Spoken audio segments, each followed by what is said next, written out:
Okay. Yeah. No doubt, man. And Cool, I man. was I was talking to somebody. Oh, go ahead. I'll let you record. Oh But no, you're Jersey, fine. What yeah, were you saying? That's cool. yeah. No. I was just talking to somebody about Jersey. He's actually from he's from AC in Jersey. I went to school with him, Oh, and okay. he's in Tucson. I said, man, do you miss like the snow? And he's like, no. But he's in Tucson, so it's like 120 degrees in the summertime. I was like, Yeah, I come know. on. It's like, I don't know. I lived in Portland, Oregon for me and my wife are both from Jersey, and then we moved out to Portland just to get out of Jersey for a little bit. And Right. we kind of missed the seasons, I guess. And then, home always brings you back. Yeah. No doubt. No doubt, man. So No how did it all doubt. begin for you? So you grew up in Virginia, right? Yep. Grew up. I was born in Virginia. Then my family moved to Philly, and then my parents moved to Pittsburgh, Oh, and nice. then they split, and then my dad went to Cali. My mother went to back to Philly, and then back to Pittsburgh, and then it went all from there. Where were you at mostly? Were you just bouncing around? Just bouncing around. My dad was in the Yeah. Navy. I was in California for a while there too. So in San Diego. So yeah, I was just bouncing around, man. Went to That's Wissahickon for like a couple years, and almost went to school in Philly, but I was like, yeah, no, I'm good. I'm yeah, good. yeah. They Yeah. always say Don Mattingly got recruited by, I forget what schools he got recruited by, but he was like, why would I go to school in like Indiana or whatever? He's like, if I'm going to go to college, I'm going to go to Miami because they both were trying to recruit Right. him. He's like, why am I going to freeze my Yeah. ass off every year? Which totally, I Right. get it. Like if I was an athlete, Makes I sense. was choosing where I was going to school. No wonder why people go to, obviously they go to Alabama because they're good, but Yeah. why freeze Yeah. your ass off in Michigan? I'm telling you, man. I'm like, I want to go to school, same school that Aaron Hernandez went to. It's like a Oh. kid only watched the Super Bowl, doesn't know it really happened. And it's like, oh, Right. so growing up in San Diego and obviously bouncing around, at what point was it like acting was a thing that popped into your head? You're like, you know what? Let me try this. Well, I was always an entertainer, man. Even as a child, I would dance for the family, do skits about James Brown and Sammy Davis Jr. and so it was it was like one of those things, man. I was always an entertainer, and then after college, like I went to school on like someone else's dream, if you understand what I'm saying. Like Yeah. we needed a graduate, the first graduate in our high school, so I said I'll go to college. And then I did that, and then like I don't know, man, 10 years, no, not even 10 years, probably, yeah, about 10 years after college, I decided, yeah, this is not for me. I think I want to be an actor, you know. And my mother was like, "Yo, you need to send me one more check before you have no money." And I was like, "All right, I'll do it. Don't worry about it, Mom. We'll be all right." But yeah, that's how it started, man. So yeah, corporate America, and then over to acting. I did go to school at ACT and in Northern California in San Francisco. Oh, So I went nice. there for a while. Yeah, and then that was it, man. I did some stand up when I was uh, yeah, probably in Minnesota. I did stand up, and now I really dig it, but I don't do it anymore. I just got off a cruise like 2 weeks ago on the Wonder of the Seas, like Royal Caribbean Wonder of the Seas. And I woke up in the middle of the night wandering around the seas because it was like, yo, this boat is too big. Oh my God. But there was just some karaoke, and I was watching all these people from all across the world, and I did like 10 minutes of comedy just based on the people who just came on stage, and I just That's killed the awesome. room. Yeah, I killed the room, and then they were like, "Can you do that again?" I was like, "No, that wasn't free." No more. On the Where seas, were all you? you can do is we sell What? to Oh, I'm sorry. yeah, we sell No, I to was the gonna say. Bahamas. So up in San Francisco, you were doing stand up. Like, is that Yeah, like at that time you were doing the clubs up there? yeah, a little bit of clubs up there, and then I did most of the stand up in Minneapolis in Ohio. And then when I got to school, they're like, "Listen, you need to." And the second time in school, they're like, "Listen, James, you need to just go to school. Don't do any stand." And I don't know why they told me that, because all of a sudden I'm doing stand up in class, like just laughing and joking. But yeah, man, yeah, I actually did the first Kings of Comedy tour. I was the opener in Philly and Pittsburgh, and it was all the old comedians, man, like Hell yeah. Bernie Mac, I saw it in the Steve. movie theater. James, I'll tell you right Yeah. now, me and my buddy were the only two white people in the movie theater in Jersey. And it was like two kids. We were in it was 2001, 2002, right? Around that time. Yep.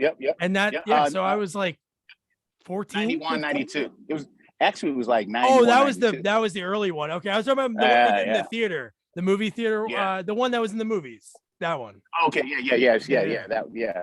The first one they were actually touring, like Russell Simmons had put together the tour. Oh, that's amazing. And they were touring around. But yeah, I met all those cats, man. Just it's crazy, man. Bernie Mac and the Bernie Mac pants, man, with his face on them. And the long suit he used to have, like the suit jacket was like 6 feet long, and he was like 5'11" or something. Yeah, but yeah, man, him. DL was on tour. Yeah. There's a bunch of people on tour, man. Yeah. No, those old Def Comedy Jams, it's so cool when you watch those. I have like the best of like the first 5 volumes, but it's cool when you see Bernie Mac. Like he was always funny, but then he like found his voice. And his voice was when he was telling him to play the music and he was dancing and then saying a joke and turn it off. Yeah. Right. He did he let me. So in the middle when I was opening, I was a DJ. So I would DJ Bernie Mac's set, like, so, and he had to do, he'd do that, right? And so he was cracking these jokes, man, and I'm laughing.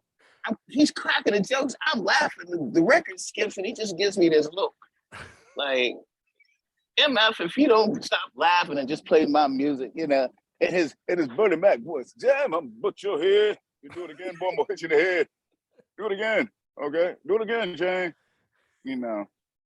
But yeah, man, he was a funny dude, man. That was him and Robin Harris, just like, it's funny cats, man. Man, that's so cool that you had that experience. So you were doing that, and then somebody said, "Hey, lay off comedy, just stick to acting." Yeah, the late great Robert Guillaume told me that. It was like, man, I met him in the early 2000s when I moved to Cali or moved to Los Angeles.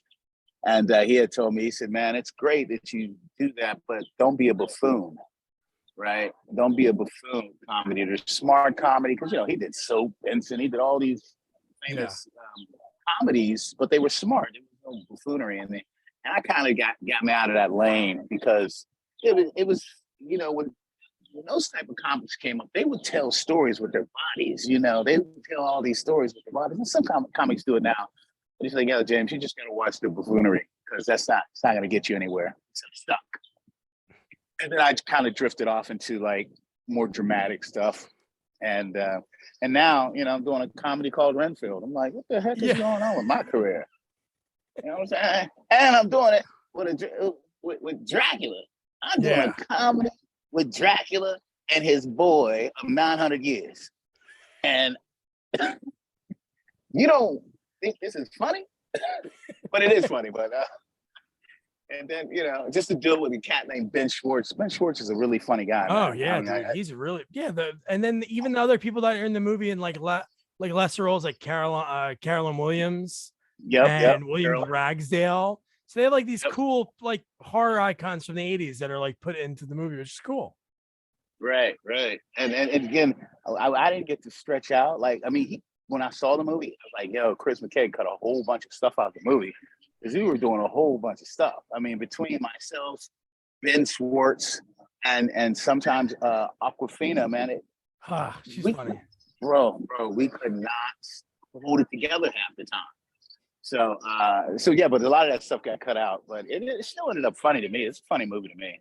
Yeah, no, that's really cool. That must have been, it's like a big movie, and big movie for obviously you and for Nick Cage, because he hasn't done a studio wide release picture.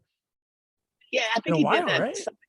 Yeah, he did that one where he's playing himself. Oh yeah, that one. Yeah, with Pedro Pascal. Yeah, that's right. Yeah, but that was his first release, like big release, because he had been doing all the B movies, I guess, just to catch up from before.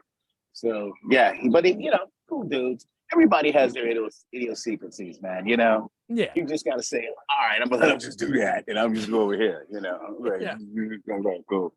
You know, I was telling Chris McKay, I was like, man, I really don't do horror movies. They like, babe, come on, James, just do the movie. I was like, man, I really don't do horror movies, man. I don't want nothing to do with Satan. Yeah. I'm cool, man. I'm cool with Satan. And I was like, can you split me from the evil? Can you like have evil over here and me over here? You know what I'm saying? You know, because he was like, dude, it's not like that. I was like, all right. And it ended up being cool. Yeah, no, that's awesome, man. And then so going back to like the acting, the beginnings of it. So what was you were going to acting school in San Fran. So like what was the first step? Like was it going right into auditioning for TV movies, or were you doing any commercials or Yeah, I did. If you look it up, man, maybe you'll get some time. I did a commercial. It was for Vegas.com. Remember Vegas.com had these yeah. string of commercials, and people would appear in a pool, people would go down something, and all of a sudden they'd be in Vegas. Well, I did the one where the construction worker went through a cement twirler, and I ended up on the stage with the Chippendale dancers. And that was the funniest commercial ever, bro. It was the funniest commercial ever. And they aired it last because the first couple of them weren't taken off, but when they aired this one, I mean, I think I got paid for like 5 or 6 years off of that commercial. Oh my God. Yeah. Ask me what that money is now. I don't know. That's when commercials paid really good, like 90s, 2000s, Yeah. even 80s. When I was talking to, I talked to an actress who was the final girl in Friday the 13th Part 5. She got paid more to do like a Dr. Pepper commercial in like 1981 than she got paid in like 85 for like a main person in a horror movie, which is mind blowing. Yeah, it's crazy, man, how much money they used to make on commercials, man. But you know, I know a couple cats make like stupid money on commercials, but yeah, that's them. You know, yeah, right. That's them. So looking at your IMDb, it's never 100%. So your first roles, 2003, the Orlando Jones Show, and the District, those two. The Gilmore Girls was probably my first one. The Gilmore Girls with Amy Palladino. Nice. That was probably my first show, and I was like, I remember sitting on Warner Brothers lot, and I said, "Man, I made it!" Like, and then I didn't work again for like 5 months. I was like, "Shoot, I didn't make it yet." I didn't make it yet. I made it here, but that's all I made it to. You know what I'm saying?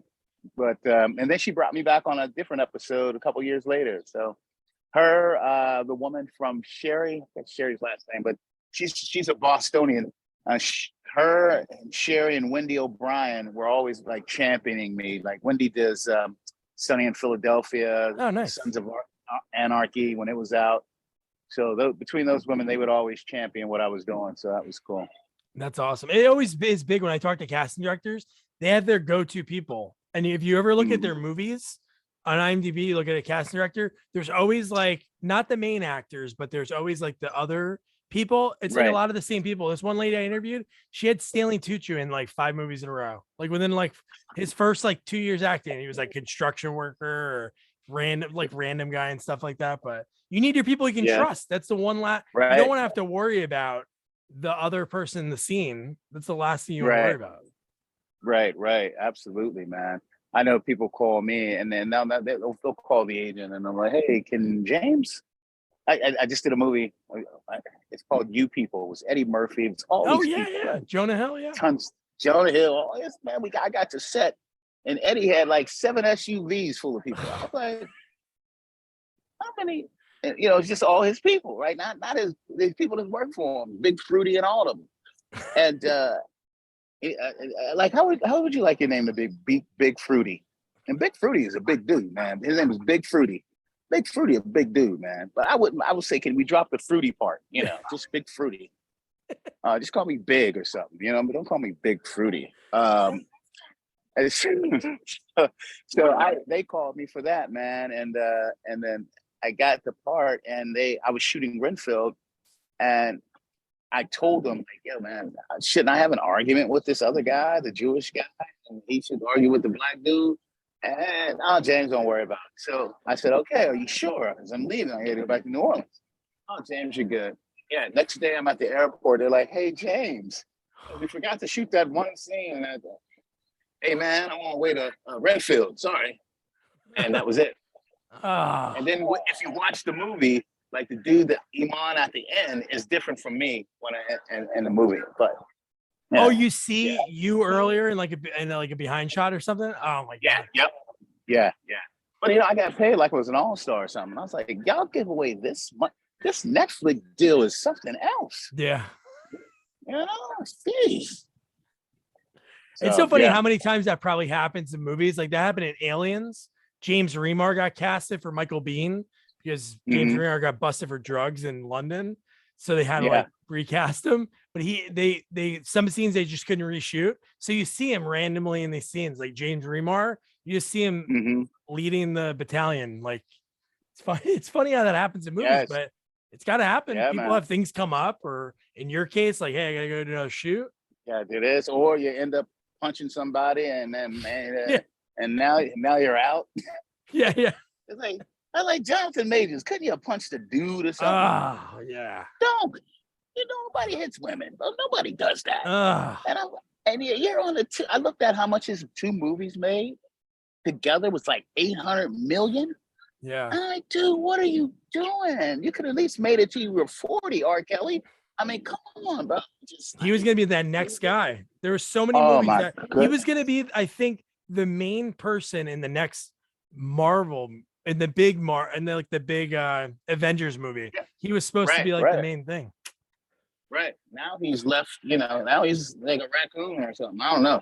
But it's just sad that these young cats, man, they're really good at their craft, but that's the business, the psychology of the business and people just pulling at you and tugging at you is what some people it's hard for them, man, Yeah. because it's just hard. It's You're hard, making a man. lot of So, money, you're in the spotlight, and you have so many family members. It happens to athletes all the time. If you ever watched right. that I think it was called Money or Broke on ESPN, it was a documentary. There's all these athletes that I grew up loving and watching, like Antoine Walker. Like, wow, this guy's Uh-huh. probably like doing great. It's like, oh, he lost all his money. His like Yep. business associate was his cousin, and he was taking money from him, and then nothing. It's crazy. Yeah. So it's crazy, man. It's just crazy. Meanwhile, me, I ain't did nothing. Oh, you could call me anytime. You know when I'll call you? Never. So I'm James, when dead. it came to like obviously you're from there, I know you're like they didn't call me, I didn't get called for 5 months, but then you have like The Practice, King of Oh God. Queens. There's like a bunch that happened in 2004. What was like the role or the show you were on or the movie you're in when you were like, because obviously you wanted to do this, like you said when you were like Mhm. 32, 33, you're like, this is something I want to do. Well, Right, right. what was the one that you're like, I can do this? Was there like a role or a movie you were in that you're like, you know what, I can do this for the rest of my life? No, I've always been a very confident and grateful person. So without any nets, like anything I've ever taken on, whether it was corporate America, whether it was selling clothes, whether it was selling, I took it on as a interest, right? Not as a forever all, Okay. right? So this was never a forever all because I could pivot any type of way I wanted to pivot. It just depended on what I like. And so now my new pivot is still in the business, but I'm doing a lot more writing and stuff Nice. like that. And so yeah, I there wasn't a what got me was like going against other celebrities.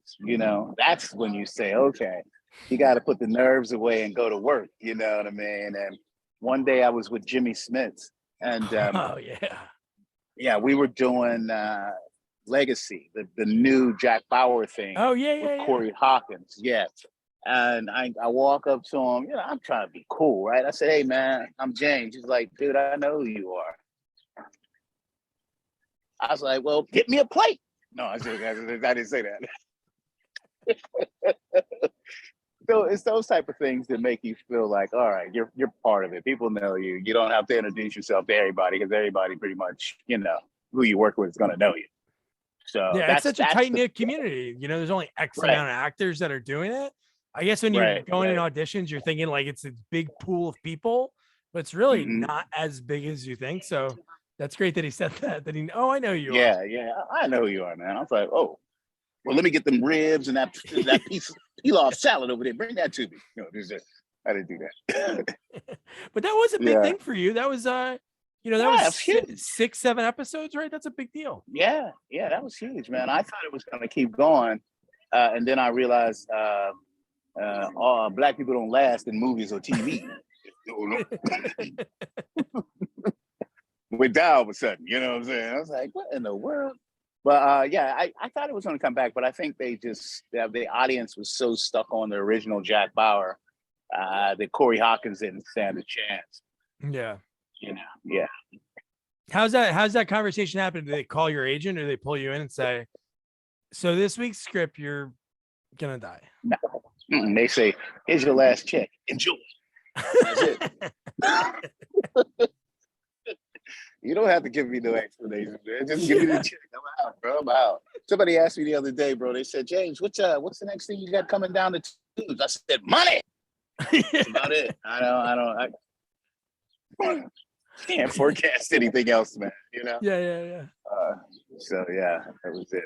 But it's a funny conversation to have, like, as an actor. I talked to Jason Kravitz when he was on The Practice, and he got shot up in an episode. He was like the assistant DA. He gets murdered by some like gangster, like mafia guy, and like with like a machine gun. And he told me he got like the call from God, who was the guy that wrote that show? I think he's married to Michelle Pfeiffer. I always forget his name, but yeah. So he called him and he goes, Jason, and he's like, who is this? And he said his name, and he was like, oh yeah. He's like, David Kelly. David Kelly, yeah. Kelly. So he goes, David Kelly, he never calls the actors. So he's like, shit, what's gonna happen? And he had to like break it down to him, and then he was like, oh my God. But he did get to he kissed Laura Flynn Boyle while he was dying. So he said that was pretty good. Yeah, I was close to kissing Laura Flynn Boyle. I was like, in The Practice, when you're on that? In The Practice, yeah. Man, she was fine.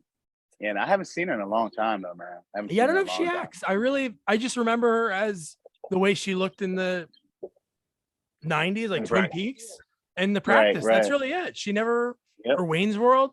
Yeah, I don't know why she's not around. Yeah, I don't know what happened to her, man. So maybe some people just get out of it. They're just like, yeah. It's like what's her name from? I saw her on James Corbin the other night. Sharon Stone. She's like, I'm going to be an artist. She started painting. She does all these paintings now. So I mean, she'll listen. She'll still take that money if it's right. Oh, sure. Yeah. All right, but she's like, I'll be a painter now. So. Yeah. Yeah. So you mentioned, like, obviously the people are championing you at FX because you could see it. You were on It's Always Sunny, Sons of Anger. Legit was a FX show. It's like a bunch of all in a row. Yeah, Sean Bean did a show that didn't called Legends. I was on that. Oh, and recently FX did Snowfall's Ending tonight on that. The boys from Sunny in Philadelphia. Yep. That, so yeah, they like me over at FX. I wish Apple TV liked me. Apple TV pay a whole lot of money. Really? More than Netflix? Oh, it's ridiculous what they now. Again, here's the whole problem, because there's going to be a strike. There's no residuals from streaming, and so that's why we're about to strike, because there's no there's no residual. Wow. Yeah, man. Yeah, when Will Smith got that $30 million for Bright, that's all he got. That's all he got. $30 million. Yeah. Damn, dude. I'd take that same offer too. You know what I'm saying? Yeah. 30 million. Let me get that. Oh, that's then interesting. I might feel like that's interesting. No residuals from that. Yeah. But now we're May 1st is the deadline, and they're gonna go on strike, man. It's gonna be the WGA first, the Writers Guild, and then it'll probably be the Directors Guild, and then it'll probably be the actors. I just hope it doesn't go really long, man. Yeah. I don't want to have to get my Uber license back. You know what I'm saying? Yeah. Some of them do go a while. I remember the writer's strike. I remember there was one writer's strike. I don't know if it was the 90s or it was like for a long time because I remember like SNL was on a writer's strike, so it was like Right. the cast members were writing in it and like some movie.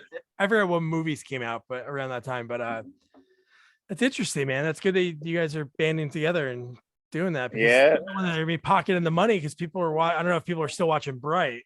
But, No. But Will Smith still got that $30 million. Yeah, You know. he did. Yes, he did. Yeah. Yes, man. We were talking the other day about just residuals and just like I did a show in Mexico for a month. You know, made some money, and then that's it. Nothing else. You know, they don't have to pay. They can use your likeness forever, and they don't have to pay. So, and that industry is like a $200 billion industry. Yeah, $200 billion, and you don't give up any residuals.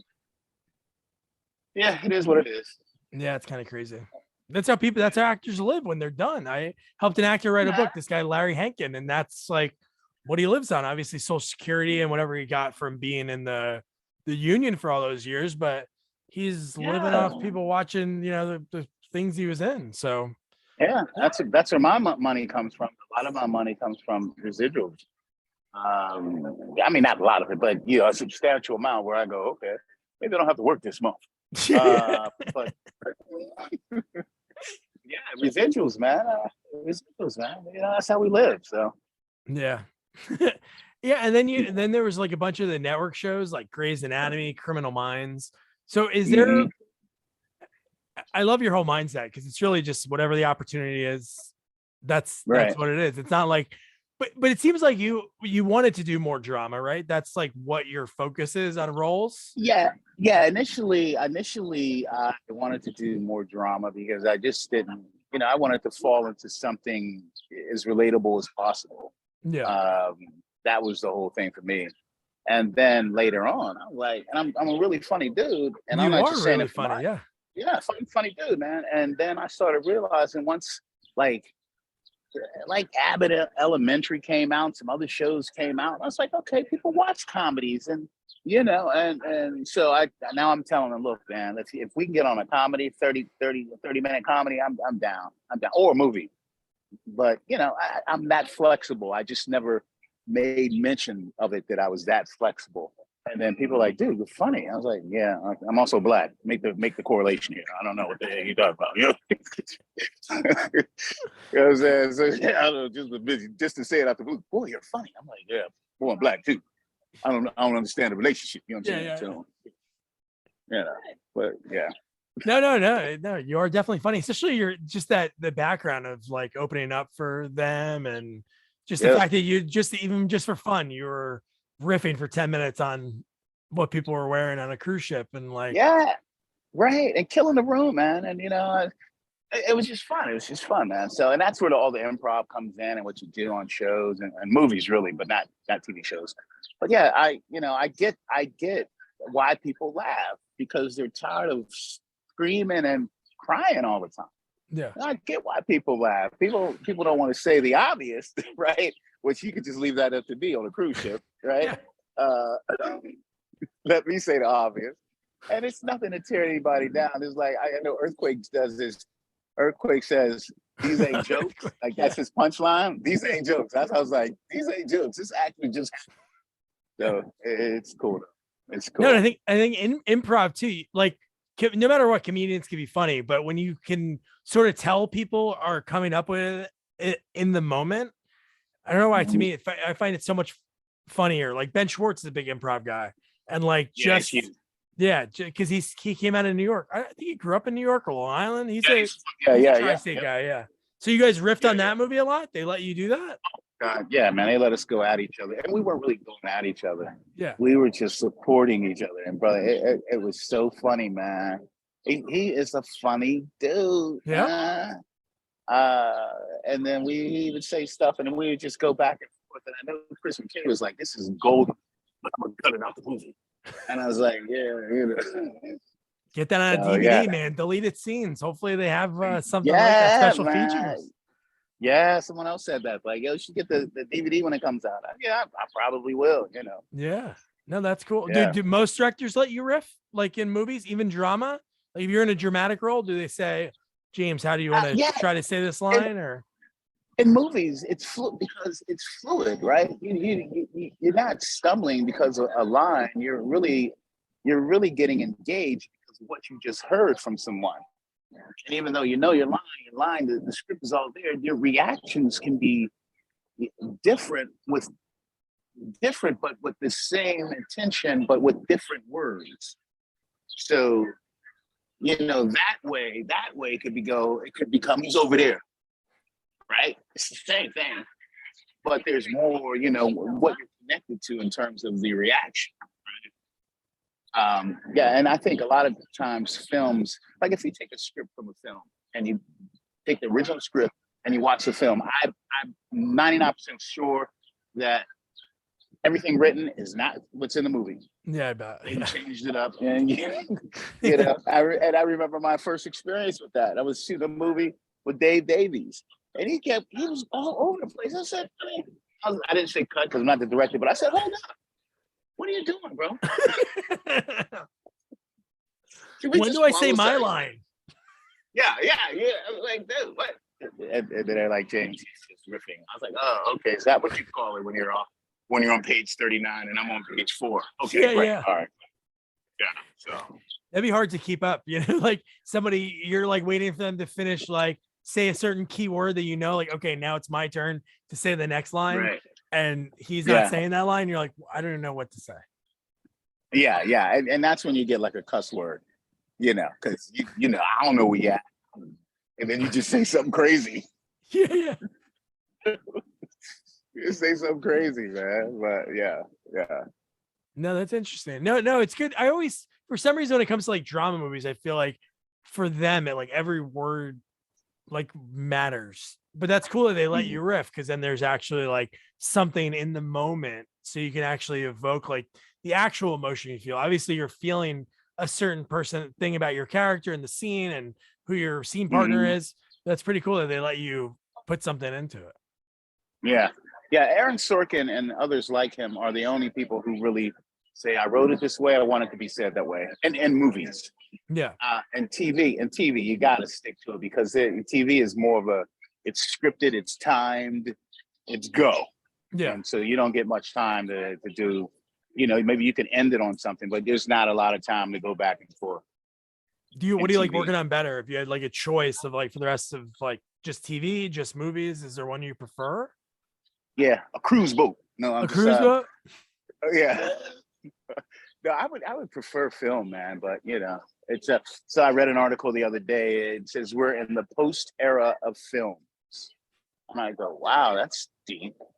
That we're in a post era of film. And I mean, I think they meant like going to the movie theater and stuff like that. So we're in this post era. So yeah, I love film, man.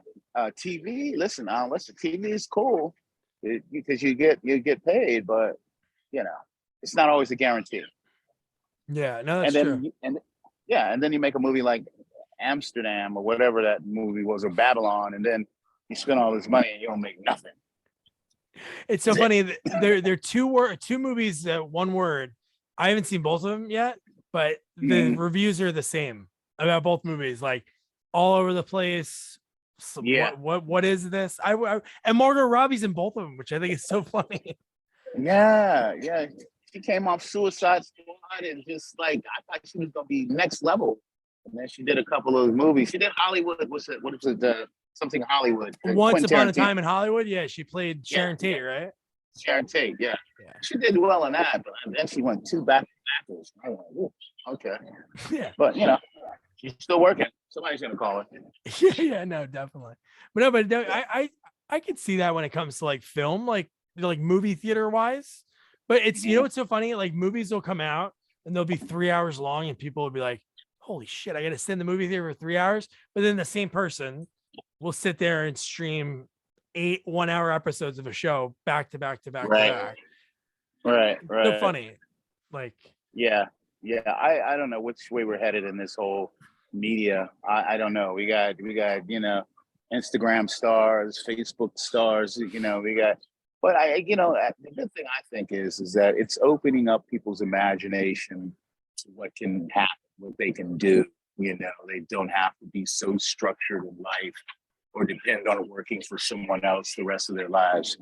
but if that's your thing, that's your thing. But I think the option of having sort of confidence in something else you want to do and you go do it, that's the real right there, man.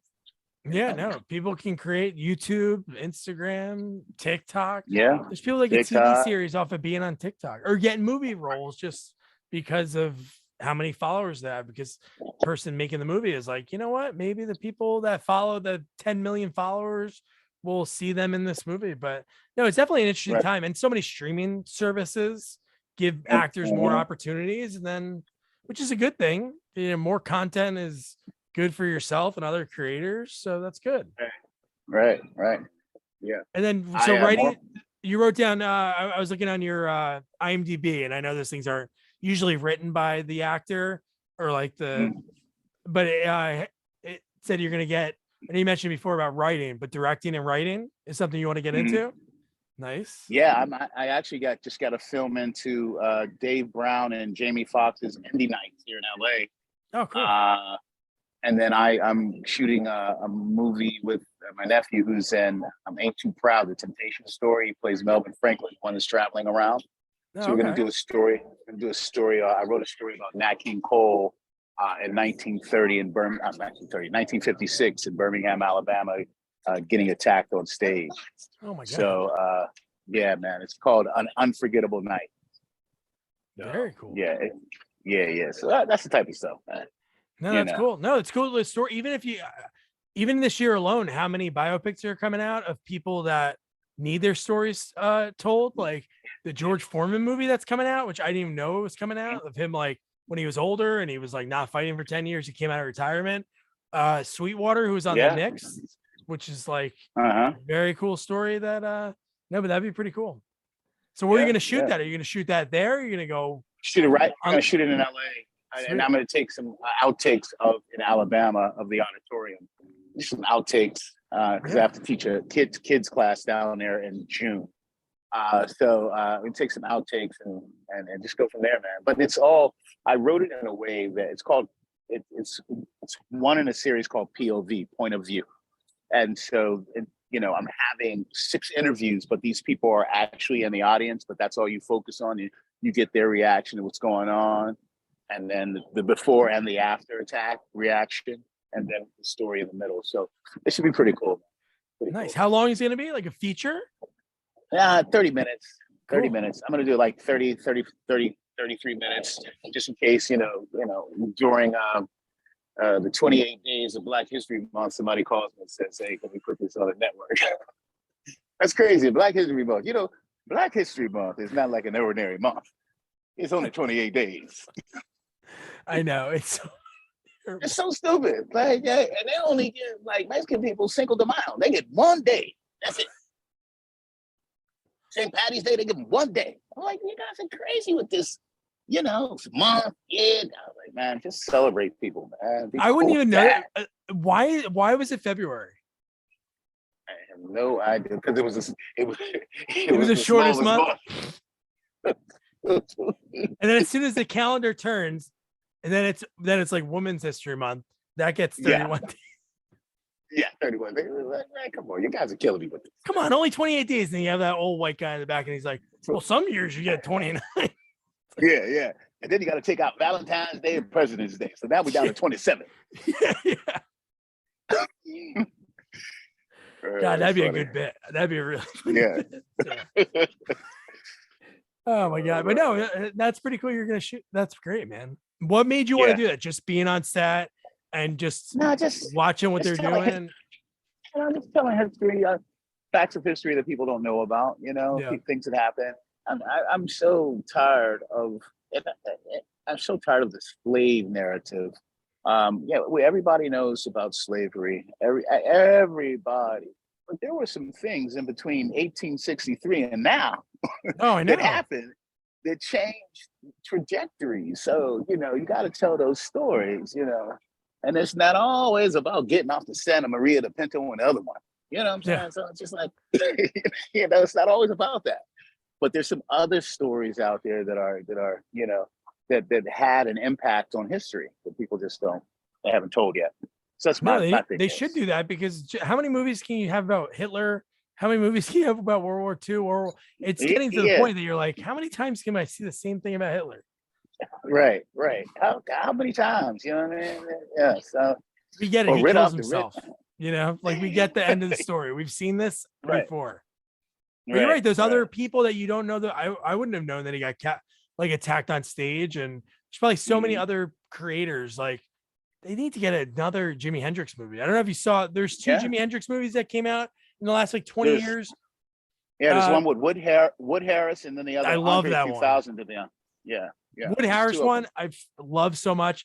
Vivica A. Fox was in that, which is pretty cool because Mhm. at that point she was like huge. She's one of those people I think is so good. So I feel like she just falls in love with the script because that Yeah. movie, there's really not that many people in the movie that are big Mhm. at that time. Like Wood Harris was sort of big, I guess, because right after Remember the Right. Titans was like a few years before. But God, I love that movie. That's a good one. Yeah. Yeah. Yeah. But like stories about the like other, like you said, like it should not just be those other points in history. Like people learn that in school. Like you learn that Right. every year for how many years? Like tell the other stories about the other people that were influential in rock and roll and music and Right. acting. Right. Like Sidney Poitier movie. Why don't they do that? Yeah. Yeah. I mean, it's that people don't know that there was there was a hotel in Las Vegas, which is the last story. Well, it's already written, but I call it 55, and it was about the first integrated hotel and casino in America that opened in Las Vegas in 1955. And there's another story to it, but it opened on the Northwest side, which was a predominantly Black area.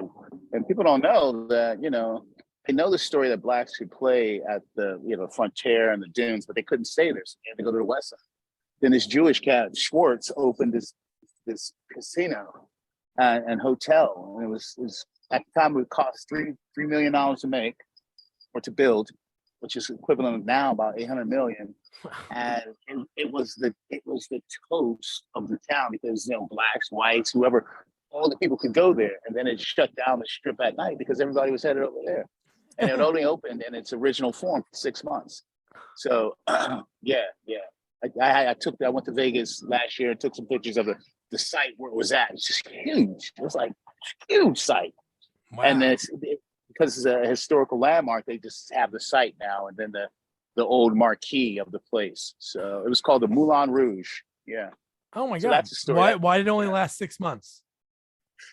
Well, remember in the 50s, 40s, the Las Vegas is pretty much controlled by the mob. No, yeah, true. So they got kind of angry at him being over there. This is what I gathered. And they started calling in some of the markers, his place wasn't this, and his place wasn't that, because it closed overnight. They went to work the next day and the door was changed. Oh my God. Yeah, man. During Jim Crow, man. So yeah, those are the stories. Yeah. That need to be told, Yeah, absolutely. Wow. Absolutely. So back to the acting, but that's so fascinating that you're doing that. Like I think directing and writing, some people do it right from college. Like that's all they do. Like hey, I want to be a writer, I want to be a director. But I think it's so cool when you actually do the acting for so long, because then what the people that you're directing or, like you've done the job before. So that's pretty cool. Yeah. Yeah. And you have people in the industry that can help you too, your that friends is true. And stuff like that. Yeah. Be like, hey Jimmy Schmidt, remember when you said you knew me? I need you for a few hours. Yeah. And then you get the Hollywood shuffle, and you're like, okay, we forgot where we're at. Yeah. So you were like, because we cover mostly sequels. So you were in a bunch of cool sequels, like Badasses on the Bayou, that one. Yeah. It was Trejo, Danny Trejo. It was cool. It's cool. I mean, like for me, man, it's like who do I get to work with first, and then how much do you pay me second? And now it's how much do you pay me first, and I don't care who else is on the set. But Danny Trejo was good. Plus, he lived in Venice, and I used to live in Venice, and I used to see him around. So nice. I think it's so wild that those movies all spawned from that internet video of that old guy knocking out the guy on the bus. That's what those movies are fun. The guy that knocked the guy out and said, You Better Call an Ambulance, because he couldn't say the Yeah. word ambulance. And then they made Yeah. 3 movies from that. And I think even that in that one, is that the one in Danny Glover's in? Uh-huh. Yep. Danny Glover's in it. Oh Danny my Glover. God, man. Yeah. And then there's like Joe Dirt 2 you were in, Yeah. Logan. So like there's Yeah. some cool movies that you worked on over the years. Yeah. Yeah. I don't know what to say about Joe Dirt 2, so I just will say that it's Well, called Joe Dirt Joe 2 is Dirt. pretty much Joe Dirt 1. It's the same movie. And I love Joe Dirt 1 because it's so ridiculous. I love David Spade. But when that Oh, yeah. sequel came out, I was like, this would be cool. Another movie. But it's the same Right, movie. right. The It's the same same exact movie, man. movie. Except they added Watkins in it. What's his name? Watkins. I'm Watkins. Oh, Christopher Walken? Christopher Watkins, yeah. Yeah. So, you can add him to anything, and then okay, you don't know if you're doing it funny or serious, you know what I mean? So, yeah. So, man, James, it's been great. One thing I have to say is, dude, you really have to do stand-up. You need, like, right tonight, go up at the store and just crush it, and then people will be talking about you tomorrow. Your riffing and just like infectious smile, like it really, dude. That's especially doing it on a cruise ship and just randomly doing it, and then boom, quick 10 to people that obviously karaoke was going on and people are drinking, so they're a little juiced up. But to change the whole thing of listening to, I don't know, don't Stop Believing over and over again, whatever they were singing there, but like, and then you come up and do that, and you can captivate an audience. That's pretty good, man. Yeah, I had fun. That was fun. That was probably the highlight of the trip, and it kind of took the edge off from jumping overboard. But you didn't like it? Yeah, you don't like being on a cruise ship? 7 days.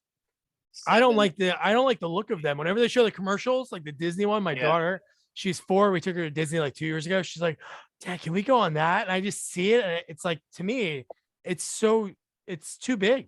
I don't know how it floats in my head. I can't think of how it floats. And it's just, I don't know.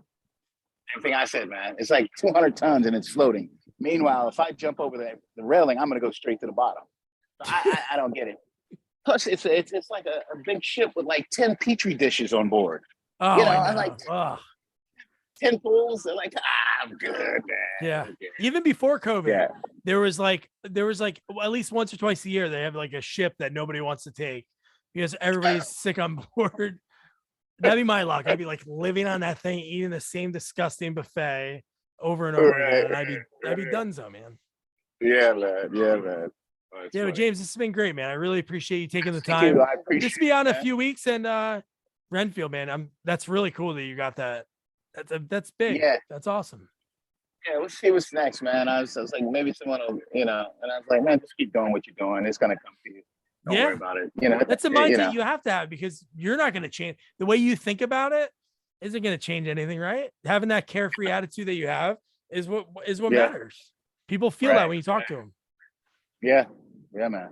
So awesome, man. I appreciate you having that time for me, man. I appreciate. Oh, no problem, man. No, it was a lot of fun. No, anytime I could talk, obviously about acting, but I love comedy too, and like that era of comedy, growing up. I watched Def Comedy Jam all the time at a very young age. I think I was like, my sister was like 4 or 5 years older, so she used to watch it with her friends. But Def Comedy Jam, nothing beats that. And these cats, man, and that's the last story. These cats, like, we would sit down and these would just go rip at it. They would rip each other. Oh man, and you couldn't say anything because you were laughing too much. Yep. That's the audience when they rip the audience, man. I remember Steve Harvey just ripping this one guy, and then the guy like went to the bathroom at the end of like Cedric the Entertainer's sketch in the original Kings of Comedy movie, and he takes the guy's coat and he starts calling him Charlie Brown, and I'm like, dude, if I'm that guy, it's hard to come back. Did you hear that? I'm not coming back. Yeah, dude, I'd be bouncing. Right. Oh man. All right, cheers, James. All right, Best brother. of luck, man. Take care, man. You too, brother. Thanks for that. Nice talking to you. Appreciate it. Bye. All right, bye-bye.